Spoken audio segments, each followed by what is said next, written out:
सुबह अलार्म बजता है, तुम उठते हो और मन में एक ही सवाल होता है, आज उठ के करना ही क्या है। अगर ये सवाल तुम्हें फेमिलियर लगता है तो ये वीडियो तुम्हारे लिए है। जापान में एक वर्ड है इकिगाई। इसका मतलब मोटिवेशन नहीं होता, डिसिप्लिन भी नहीं।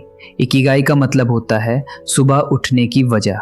ये कॉन्सेप्ट हमें ले जाता है जापान के ओकिनावा रीजन में, जहाँ के लोग 90 से 100 साल तक जीते हैं, और सिर्फ जीते नहीं, खुशी से जीते हैं।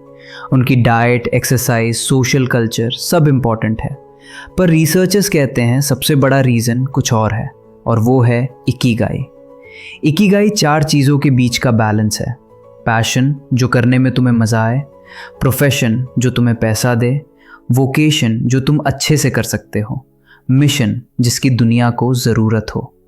इन सब के बीच जो पॉइंट बनता है वही होता है तुम्हारा इकिगाई। चलिए अब इन चारों फैक्टर्स को और अच्छे से समझते हैं। इकिगाई ढूंढने के लिए तुम्हें 4 चीज़ों को समझना होगा। सबसे पहला है पैशन, तुम्हें करना क्या पसंद है। अगर ध्यान से सोचो तो हम अपनी ज़िंदगी का बहुत बड़ा हिस्सा काम में लगा देते हैं। अगर तुम रोज़ 8 घंटे काम करते हो तो अपने दिन का मेजर हिस्सा सिर्फ तुम्हारी प्रोफेशन में जाता है। तो खुद से पूछना ज़रूरी है, क्या तुम अपना काम करते हुए खुश हो? क्या तुम्हें सच में मज़ा आता है जो तुम रोज़ कर रहे हो? प्रॉब्लम ये है कि ज़्यादातर लोग वो करते हैं जो सोसाइटी बोलती है। सोसाइटी कहती है डॉक्टर बनो, लॉयर बनो, इंजीनियर बनो, तभी तुम सक्सेसफुल कहलाओगे। और इसी वजह से बहुत बार हम ऐसे करियर्स में फंस जाते हैं जिनसे हमें असली खुशी ही नहीं मिलती। तो ये जानने के लिए कि तुम्हें सच में क्या पसंद है, खुद से कुछ सवाल पूछो। कौन सी चीज़ है जिसके बारे में तुम घंटों बात कर सकते हो? कौन सा टॉपिक है जिसे तुम इंटरनेट पर घंटों रिसर्च कर सकते हो? जब तुम 13 से 14 साल के थे तब तुम क्या बनना चाहते थे? सोसाइटी के प्रेशर से पहले तुम कौन बनना चाहते थे?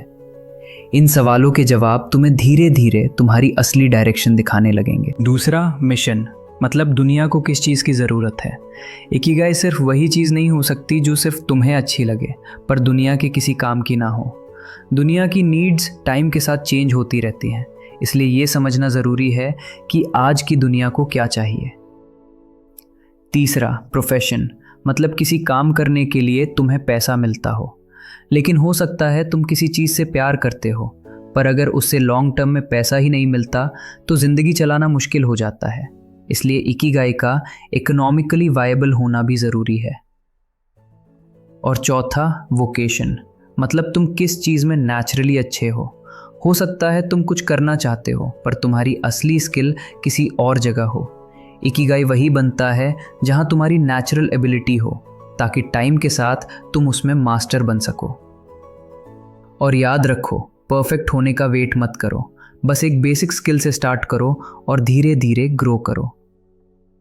और आखिर में पैशन, मिशन, प्रोफेशन और वोकेशन जब एक ही जगह मिल जाते हैं वही बनता है तुम्हारा इकिगाई। और इकिगाई बुक में से एक कोट है जो मुझे पर्सनली अच्छा लगा, only staying active will make you want to live 100 years।